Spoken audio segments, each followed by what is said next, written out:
started writing, to be honest with you, I started writing a book about, I think about 18 months after I got on the department. I started keeping journals and notes and compiling stuff and keeping up with a lot of the things that were happening in the media. I was really triggered by the Amadou Diallo shooting. It was just like, I think that is one of the most outrageous police-related shootings in the history of like modern-day civilization.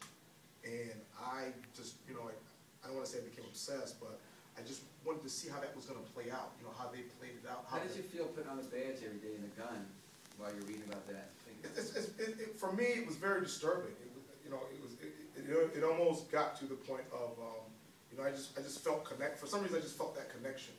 You know, if here's a guy, he's in a vestibule, he's got a wallet, he's an immigrant, you know, he's just he's just selling tapes and stuff. He's going to check his mailbox, and a group of officers pull up and just open fire. And the thing about it is, you know, 41 shots, like 19 of them hit him, but just total of 41 shots. I mean, like, after the first 20 shots, and you see no bullets coming at you, like, time out.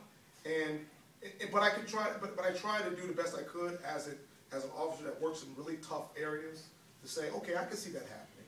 I can kind of feel how that happens. But what I also tracked was how the police commissioner and the mayor responded, like very bold, like, calm down. What's wrong with you people? Just wait and see what happens. You know, kind of like, and till this day, from what I'm familiar with, because I researched the whole project, not one officer got reprimanded, not even a written letter of reprimand. Which officer made the call to start shooting? I'm not sure, I can't remember. But not even a written letter of reprimand for that shooting. And, you know, that kind of speaks back to East Haven piece, where you had officer involved in the shooting. It was very controversial. And then I think East Haven made a very bad choice, and they took that officer and made him the public relations person. So it's kind of like, on top of, boom, you know, we're going to put it in your face, so now what? And what I'm saying is, it's not the officer's fault, because the officer works for somebody else who controls that person. That's a bad management piece. And that's why management becomes the key in this. And I mean, you know, the rest of it tells us, the rest of the story tells it. Okay, I'm going to get pop psychologist on you for half a second. Okay. Did you write this book as a way to deal with that conflicted feeling, being a cop and relating to people who are losing their lives because of what police do? I think you're right. I think that this book is, you know, it's my way of dealing with the things that I deal with. As I put on my different hats in the community, as I work the different jobs that I work in the community, I think the book does become, in part and parcel, it's my reaching hand out. You know, this is what really needs to be happening, because if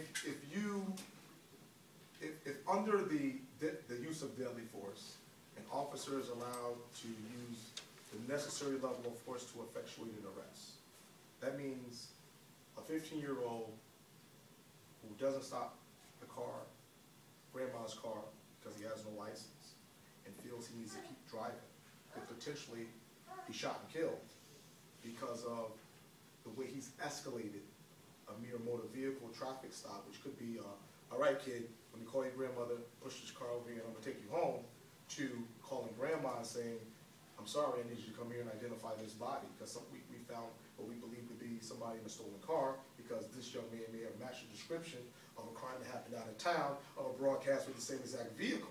So it's not the officer's fault that he's stopping the car. He's doing, or she is doing, exactly what the public would want them to do. It's just the lack of the information on behalf of the individuals that's out there.